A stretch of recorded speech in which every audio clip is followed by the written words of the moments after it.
আমার বোন চাকরিজীবী, আমার আব্বু চাকরিজীবী, আমার চাচা, আমার সবাই ম্যাক্সিমাম চাকরিজীবী। তারা কখনো ব্যবসা পছন্দ করে না, কেউ ব্যবসায় কেউ নাই আর কি। আমাদের ফ্যামিলিতে কেউ ব্যবসার ভিতরে না। তো আমি একা ব্যবসায়ী হওয়ার চিন্তা ভাবনা আগে থেকে। তারপর আমি ছোটখাটো একটা ব্যবসা শুরু করলাম ওই চাকরি ছেড়ে দিয়ে মানিকগঞ্জে। ছোট্ট একটা ব্যবসা আমার বোনকে নিয়ে, নাম দিলাম বার্গারগঞ্জ। ব্যবসা শুরু করলাম আমরা একটা টেবিল দিয়ে, জাস্ট বোঝা ব্যবসাটাকে। যেহেতু ব্যবসা আমি জানি না, আমার ফ্যামিলির কেউ ব্যবসা করে নাই কখনো। ফুড ইন্ডাস্ট্রিতে আপনার ইন্টারেস্টটা কিভাবে জন্মায়? না, আসলে তখন পর্যন্ত আমার ফুড ইন্ডাস্ট্রিতে মানে কোনো ইন্টারেস্ট ছিল না। আচ্ছা আচ্ছা। এমনকি ইভেন আমার বোনেরও ছিল না।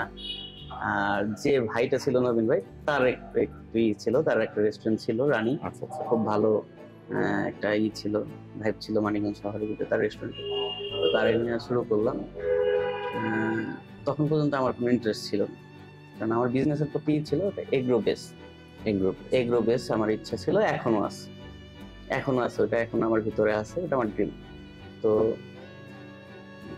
যখন আমি এটা যাই তখন আমার চিন্তা হয় যে আমারটাও তো এগ্রো বেস হইলে ওটাও তো ফুড রিলেটেড, তাহলে আমি এটা করতে পারি, দেখি কি হয়। তারপর আসলে করা, ওই যে বললাম না যে একটা টেবিল থেকে শুরু করা, অনলি একটা টেবিল আর একটা ছোট্ট কিচেন, একজন স্টাফ। ওই স্টাফে এখনো আমার এখানে আছে। বার্গারের চাহিদা বেশি নাকি বার্গারটাকে আপনি নতুন করে ইন্ট্রোডিউস করতে যাচ্ছিলেন? বার্গারগঞ্জের বার্গারটা একটু ডিফারেন্ট। আচ্ছা, অন্যান্য বার্গারের মতো না। আচ্ছা, অন্য জায়গায় যে পেটিটা দেয়, আমাদের পেটিটা একটু ডিফারেন্ট, আমাদের বানটা দিয়ে ওইটাও ডিফারেন্ট, আমরা যে মেয়োনিজটা ইউজ করি ওইটাও ডিফারেন্ট। আচ্ছা, বার্গারের ভিতরে একটু ডিফারেন্ট আনার চেষ্টা করছি, আর ওইভাবে আসলে করছি, আর মানুষ ওইটা গ্রহণ করছে। জানার ইচ্ছা যেটা হচ্ছে, কোভিড এর সময় অনেক বড় বড় বিজনেসও আমি দেখেছি ধসে গিয়েছে, যে অনেক বড় বড় বিজনেস কোলাপস করেছে। সো আপনার এমন কি মোটিভেশন পেয়েছিলেন যে এই পুরো কোভিড টাইমটাতে, এত হার্ড টাইমটাতে আপনার ওইটাকে ধরে রেখেছেন? ওইটা অনলি আপনার লয়্যালটি, যে আপনার কাস্টমারদের চাওয়ার উপরে আসলে আমাদের, যখন আমরা দেখছি না রেসপন্স ভালো, কাস্টমার মিস করে আমাদের, তখন আসলে সাহসটা পাবো ওইখান থেকে যে না। তবে লস তো খাইছে, কে খায় নাই লস? করোনা একটু ক্রাইসিস হয়েছে, কিন্তু সাহসটা ওইখান থেকে যে না চলবে। আর তখন কোভিড শেষ হয়ে গেল মোটামুটি, তখন তো মানুষের ভিতরে একটা অন্যরকম ফিলিং কাজ করতো, বা তাদের অ্যাটিটিউড অন্যরকম হয়ে গেছিল, অনেকদিন বাসায় বন্দি, কাজকর্ম নাই। তো এরপরে যে রেস্টুরেন্টে আসার যে প্রচলনটা, ওইটা শুরু হতে কতদিন সময় লেগেছিল, বা ওইটাতে আপনি কোনো সমস্যার সম্মুখীন হয়েছেন? হ্যাম্পার হয়নি, হ্যাম্পার একটাই হয়েছে কাস্টমারকে ম্যানেজ করা। মানে এত পরিমাণ মানুষ আসছে যখন নাকি আমি ওইখানে শুরু করলাম, ওই যে ডায়মন্ড কমিউনিটি সেন্টারে, ওইখানে নিচতলায় আমি একটা রুম নিই, শপ নিই। ওই শপটা ছিল হলো আপনার 5টা টেবিলের। আচ্ছা, তো দেখা যেত যে ম্যাক্সিমাম মানুষ আপনার বাইরে দাঁড়ায় ওয়েট করতে, সবাই ওয়েট করতে তখন আমরা ফিল করলাম যে না, একটু বাড়াতে হবে। তারপর ওইখানে আবার আমরা আরেকটু এক্সটেনশন করি, আরো 4টা টেবিল লাগাই দিই। আসলে দেখা যায় সবাই তাদের বিজনেস শুরু করতে গেলে সবাই স্ট্রাগলের গল্পটা বলে, কিন্তু আপনার ক্ষেত্রে এটা ডিফারেন্ট। আসলে সবসময় আপনি mentally, financially, even customer, family সবার সাপোর্ট পেয়েছে। মানে আমরা হ্যাম্পার হয়েছে শুধু করোনা। আচ্ছা, করোনা, তাছাড়া এমনি হ্যাম্পার হইতে হয় না। আসলে আপনি ফুড ইন্ডাস্ট্রিতে যদি টিকা থাকছেন, আগে আমার কাছে যেটা মনে হয়, যদি কাস্টমারের সাথে ভালো ব্যবহার করেন আর খাবার যদি ঠিক রাখেন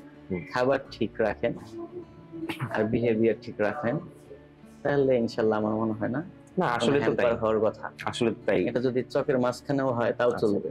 আচ্ছা, আমার রেস্টুরেন্ট কিন্তু মানিকগঞ্জ টাউনে আপনি যদি একটু ভিজিটে যান, যে কোথায় ছিল, ওইখানে এখন একটা সেলুন হয়েছে, ওইখানে একটা বার্গার খাওয়া দিতে পারবে এখন, আমার বিশ্বাস হয় না।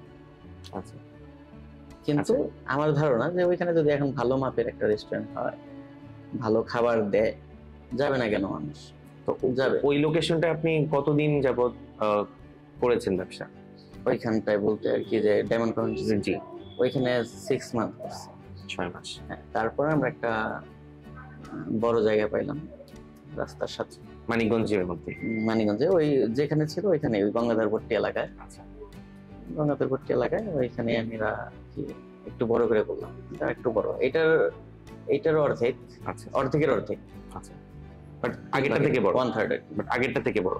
আগেরটার থেকে। তার মানে আমরা বলতে পারি বার্গারগঞ্জ হচ্ছে আস্তে আস্তে করে একটা একটা করে স্টেপ মানে অ্যাহেড হয়েছে সবসময়। আর আমার মনে হয় বিজনেস এরকমটাই হওয়া উচিত, যে আপনি ফট করে বড় করে ফেললেন, তারপর ধরা খেয়ে দেবো, তারপরে বলবো যে ব্যবসার দোষ।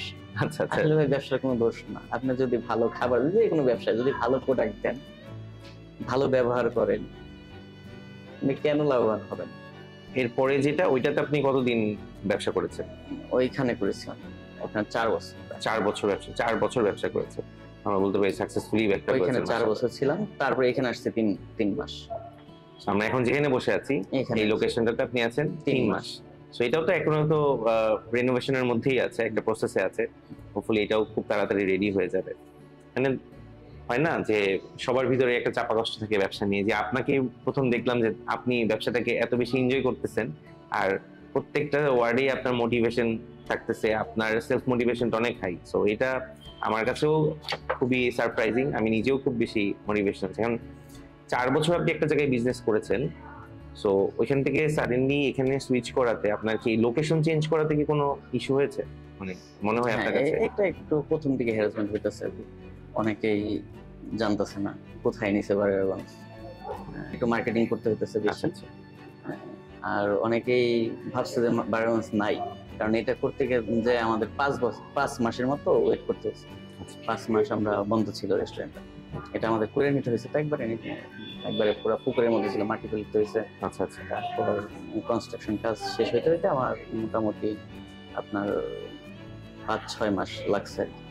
তো এই এত দিন 5-6 মাস না, আরো বেশি হয়, 7 মাসের মতো লাগছে। বেশিরভাগ ঢাকা টাউনে বা মেন সিটি যেটা ঢাকা বেজ, আমরা রেস্টুরেন্ট বা ফুড ইন্ডাস্ট্রি নিয়ে আমরা কথা বলি, কথা শুনি, হ্যাঁ ওইটা সম্বন্ধে আমরা জানি। বাট ঢাকার বাইরেও যে মফস্বল টাউনগুলো আছে সারা বাংলাদেশে, ওই টাউনগুলোতে ফুড ইন্ডাস্ট্রি কিভাবে ইম্প্যাক্ট ফেলতেছে বা ওইখানকার মানুষের টেস্ট কেমন, ওই টেস্টকে আমরা কিভাবে সার্ভ করতেছি, সেটা আপনার কাছ থেকে জানা খুবই ইজি আমার মনে হয়। অ্যাটলিস্ট মানিকগঞ্জ সম্বন্ধে, যে মানিকগঞ্জের ফুড ইন্ডাস্ট্রিটা মানে কিরকম, আমাকে যদি একটু সংক্ষেপে বলতে পারেন যে এখানে কাস্টমার কেমন, এখানে বিজনেস কেমন, এখানে সাস্টেন করা যায় কিংবা নতুন বিজনেস করা যায় কিনা।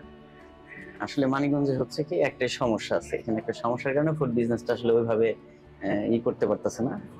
কিছু কিছু রেস্টুরেন্ট, ম্যাক্সিমাম রেস্টুরেন্টের প্রফিট মার্জিনটা কম, কারণ তারা ওইভাবে রেটটা কমাইতেও পারতেছে না। কাস্টমাররা এই রেটের কারণে একটু মানে ঢাকার তুলনায় মানিকগঞ্জের রেটটা একটু বেশি আমার মনে হয়। ওইটা কি এটার কারণ হচ্ছে আপনার ইনগ্রেডিয়েন্টস গুলি, আচ্ছা সাপ্লাই চেইনের একটা মিসম্যানেজমেন্ট আছে এখানে। এই আপনার এইগুলি ইনগ্রেডিয়েন্টস গুলি, আচ্ছা যেমন চিজ কিনা হইতেছে বেশি দামে, আচ্ছা, বোনলেস কিনতে হইতেছে বেশি দামে, তারপর আপনার দুধ কিনতে হইতেছে বেশি দামে, যে জিনিসগুলি। তো ঢাকা হইলে এগুলির একটু সহজলভ্যতা আছে। যারা রেস্টুরেন্ট ব্যবসা করে তাদের সবারই একটা হচ্ছে গিয়ে ইসের জায়গা থাকে, কমপ্লেনের জায়গা থাকে তাদের স্টাফ।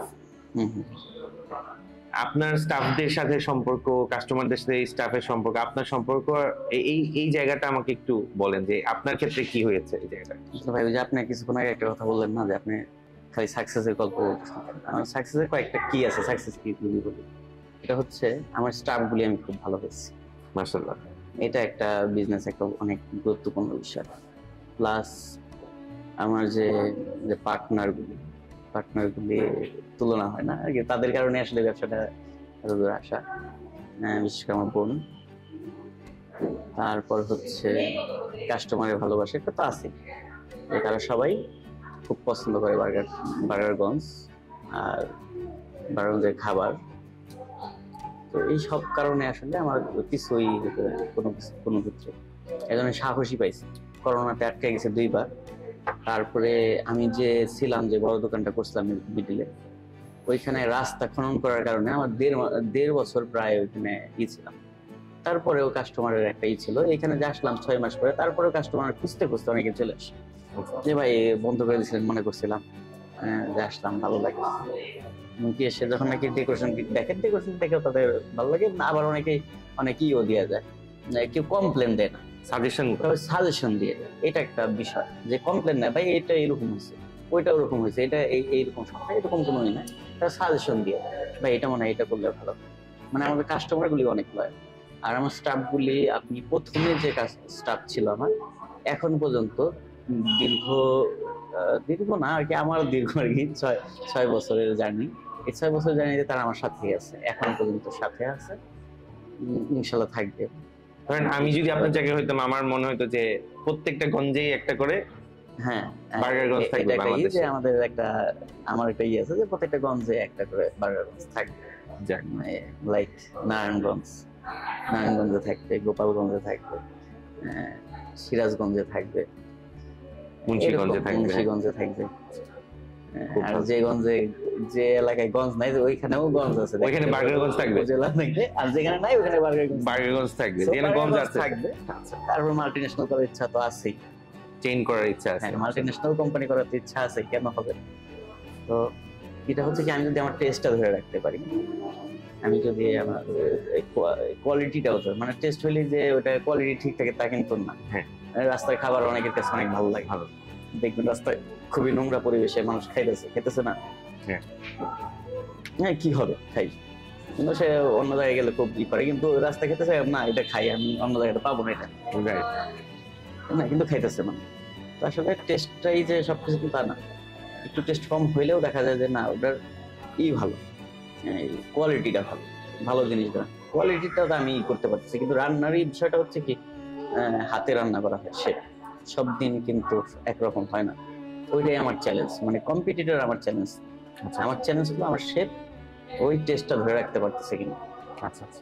এটাই আর কি আমার ধারণা। এটা অনেকে মনে করে কম্পিটিটর এই সেই, আমার কম্পিটিটর সবাই তো ভালো করার চেষ্টা করতেছে। দেখা যাবে এখানে কেউ বার্গারের একটা চেইন আনতে চাইলো বা আনলো, তখন আপনার স্ট্র্যাটেজি কেমন হবে? যে তখন আসলে কি মনে হবে যে কিভাবে সাস্টেন করা যায়, কিভাবে আরো বেশি মোস্ট Fight করা ওয়েলকাম যায়। যখন আসবে, মোস্ট ওয়েলকাম। আমার মনে হয় এটা বাড়বে, বাড়বে, আমার এইটা বাড়বে যখন নাকি মানুষ বুঝবে, কম্পেয়ার করতে পারবে। কম্পেয়ার করতে পারবে। কম্পেয়ারের সুযোগ নাই কিন্তু মানিকগঞ্জে, আমার মনে হয় কম্পেয়ারের সুযোগ আছে, এই রেস্টুরেন্ট আছে, কিন্তু বার্গারের বেলায় আমার মনে হয় যে বার্গারগঞ্জ আগে থাকবে। আগে থেকে সবসময়। যাক। ওইটাই চ্যালেঞ্জ, বললাম না যে ওইটাই চ্যালেঞ্জ, যে আমার এটা ধরে রাখা। আচ্ছা, এই যে অনেক সময় কাস্টমার বলে আমাকে যে ভাই ভালো করে দিয়ে, ভালো করে দিয়ে ঢুকেই মনে করেন রেস্টুরেন্টে ঢুকলো, ঢুকে বলতেছে যে ভাই ভালো করে দিয়ে খাবারটা। এখন ওনার বলতে হবে না তো, ভালো করে না দিলে পরে আমার লস। আমি যদি বার্গারটা ভালো করে না দিই তাহলে লস কার, সে তো খেয়ে চলে যাবে। আর যদি আমি ভালো করে দিই তাহলে সে নেক্সট টাইম আসবে, সে যদি নেক্সট টাইম না আসে তাহলে লসটা আমার অবশ্যই। সো ভালো করে না দিলে তো আমার লস, তো আমার কারণেই আমি ভালো করে দেবো। জেলা শহরের মধ্যে আপনি স্টাফ কিভাবে ম্যানেজ করেন? ধরেন আপনি শেফ প্রয়োজন, বা কালকে যদি শেফ চলে যায় কথা বা অসুস্থ হয়ে গেল, তাহলে আপনি এটা রিকভারি করেন কিভাবে? হ্যাঁ, আমার যে আগে শেফ ছিল সে তো আছে, তারপর কখনো যদি শেফ প্রয়োজন হয়, এটাকে শেফ আমার 2জন ছিল বেশি। নতুন এখানে আসার পরে কিছু আইটেম নতুন অ্যাড হয়েছে, ওই কারণে শেফ নিতে হয়েছে। তো এটা আমরা করি হচ্ছে শেফ ইউনিটি বাংলাদেশ নামে পেজ আছে। আচ্ছা, আগে একটা ছিল, সোশ্যাল মিডিয়াতে আছে। হ্যাঁ, সোশ্যাল মিডিয়াতে, ওইখান থেকে আমরা সার্কুলার দিয়ে দিই, পছন্দ হলে। আবার অনেক সময় ওদের মাধ্যমেও করি, যে হাসান ভাই, যে আমরা শেফ হাসান ভাইকে বলি, হাসান ভাই একটা শেফ আছে কিনা ভালো, এইগুলি করবো, নতুন আইটেম আনতেছে, সে বলে হ্যাঁ আমার পরিচিত আছে, এইভাবেও হয়। আপনারা ব্র্যান্ডিংটা, মার্কেটিংটা কিভাবে করেন, মানে ইউজুয়ালি কিভাবে করেন? বার্গারগঞ্জের মার্কেটিংটা একটু ডিফারেন্ট ভাই, বার্গারগঞ্জের বার্গারটাও যেরকম একটু ডিফারেন্ট, বার্গারগঞ্জের মার্কেটিংটাও ডিফারেন্ট। আপনি কোথাও বার্গারগঞ্জের ওই যে ব্যানার, সাইনবোর্ড, বিলবোর্ড ওটা গেলে কিছুই দেখবেন না, কখনোই দেখবেন। বার্গারগঞ্জের কাস্টমার, আমি প্রথম থেকে যখন চিন্তা করছি কাস্টমারকে বলবো আমার প্রোডাক্ট ভালো, এটা তো আমি বলবোই, যে বলতেছে একবার তো বলতেছে না যে আমার প্রোডাক্ট খারাপ, কিন্তু আমি বলতেছি কি, আমি চেষ্টা করতেছি যে ওই আমার টেস্টটাকে ধরে রাখার, এখন পর্যন্ত যেটা আছে এটাকে আমি ধরে রাখতে চাইতেছি। আমি যদি এটা ধরে রাখতে পারি, আপনি যদি আমার বার্গার খান, আপনার একজনকে নিয়ে আসবে। এই মার্কেটিংটা বেশি কার্যকরী আমার ধারণা। তো আমরা প্রথম থেকে এইভাবেই করি। এই রোডের মাথায় আমি দেখি যে ফুড কার্ট আছে, ওরাও বার্গার বিক্রি করে, বার্গারগঞ্জও বার্গার বিক্রি করে। এখন বার্গারগঞ্জ এমন বার্গার ছাড়া আর এমন কি বিক্রি করে, বা একটা কনজিউমার, একটা কাস্টমার, একটা গেস্ট ওই বার্গার না খেয়ে বার্গারগঞ্জে এসে বার্গার খাবে কেন? মানে আমি যদি এটা কোশ্চেন করি, ধরেন তাহলে বার্গারগঞ্জ খাবার ছাড়া আর কি দেয় কাস্টমার? আমার মনে হয় এনভায়রনমেন্টটা ভ্যারি করে, পার্কিংটা ভ্যারি করে। তো এখানে ফ্যামিলি কাস্টমার বেশি, আমার টার্গেট কাস্টমার হচ্ছে ফ্যামিলি। Family. কোনো অন্য কোনো স্টুডেন্ট বা এরা আমার টার্গেট কাস্টমার, তারা আসে হ্যাঁ, কিন্তু আমার মেইন টার্গেট কাস্টমার হচ্ছে ফ্যামিলি যেন এখানে এসে একটা ভালো মতো খেতে পারে, সিকিউর মনে করে, পরিবেশটা পায়, ওই এনভায়রনমেন্টটা পায়। হ্যাঁ, আপনার এখানে কি এই প্র্যাকটিসটা কি আপনারা করেন যে আমরা এখন ফুল অটোমেশনে চলতেছি, যে পজে হচ্ছে রিসিট কাটা হচ্ছে বা আপনার সবকিছু হিসাব অনলাইনে আছে, বা এগুলো আপনি কিভাবে মেনটেন করেন? না, আমাদের ম্যাক্সিমামই এখন পর্যন্ত ম্যানুয়ালি করছে। এখনো ম্যানুয়ালি করতেছে। আর পজ মেশিন আছে, বিকাশ আছে। আপনার কি এরকম প্রয়োজন মনে হচ্ছে না যে, বা হয় নাই কখনো যে আমার ফুল অটোমেশনে যাওয়া উচিত, তাহলে আমি আরো সফিস্টিকেটেডলি বিজনেসটা করতে পারবো? হ্যাঁ, এটা করবো আর কি। আমরা যে বললাম না, এখানে আমাদের নতুন 3 মাস হচ্ছে আচ্ছা। এইখানে আসার পর। তো এখানে আর কি সবকিছু করতে চাইতেছি আর কি। হয়তো ওই দিন 1 মান্থ 2 মান্থের ভিতরে আমরা সব অটোমেশন করেছি, সফটওয়্যার বেস করে ফেলি। এটা দরকার আছে, এতে আমার হিসাব থাকে ভিতরের প্রোডাক্ট কি পরিমাণ আছে, কাঁচামাল কি পরিমাণ আছে, ইনগ্রেডিয়েন্টস কি পরিমাণ আছে, আর আমার কি পরিমাণ লাগবে, কোনটা কি পরিমাণ লাগবে, এই হিসাবটা আপনি এখন আপাতত ম্যানুয়ালি করতে? আপাতত মেনু। আমি আজকে মানিকগঞ্জে একটা বার্গার নাও অন্য কোনো খাবারের দোকান দিতে চাই বা রেস্টুরেন্ট করতে চাই, ওই ক্ষেত্রে আমার কি কোন কোন দিকগুলো আমার আসলে ঠিক রাখা দরকার মনে হয় আপনার? যদি আমি দিতে চাই, কথার কথা। কোন জিনিসগুলো? আপনার লোকেশনটা ভ্যারি করে, লোকেশন, যে আপনার গাড়ি নিয়ে আসতে পারতেছে। মানিকগঞ্জের লোকেশনটা একটু ঝামেলা বলতে বললাম না যে আপনার এই বেউথা কেন্দ্রিক সব। আচ্ছা আচ্ছা। এখানে সব ওইখানে, তাহলে আপনি ওইখানটায় অনেকগুলো রেস্টুরেন্ট আছে, কম্পিটিশন অনেক বেড়ে যাবে তখন আপনি যখন ওই রোডে যাবেন। আর যখন বেউথার এই সাইডে আসবেন তখন আপনার দেখতে হবে কোন রোডে আমি নিতেছি, কারণ মানিকগঞ্জ প্রথম শ্রেণীর পৌরসভা, কিন্তু ম্যাক্সিমাম রোডই আপনার খারাপ। আচ্ছা আচ্ছা। তো কমিউনিকেশনটা জানি থাকে কাস্টমারের সাথে, এই যাতায়াত ব্যবস্থাটা জানি ভালো থাকে, এটা ঠিক রাখলে আমার মনে হয় আর ভালো খাবার দিতে হবে। এটা তো আছে, ভালো খাবার, ভালো স্টাফ, ভালো সার্ভিস আর কি, এমবিএন্স তো আছে। কাস্টমারের সাথে ভালো করতেছেন, আপনি তো কাস্টমারের সাথে ভালো ব্যবহার করতেছেন, কিন্তু আপনার স্টাফ করতেছে কিনা এটা একটা দেখার বিষয়।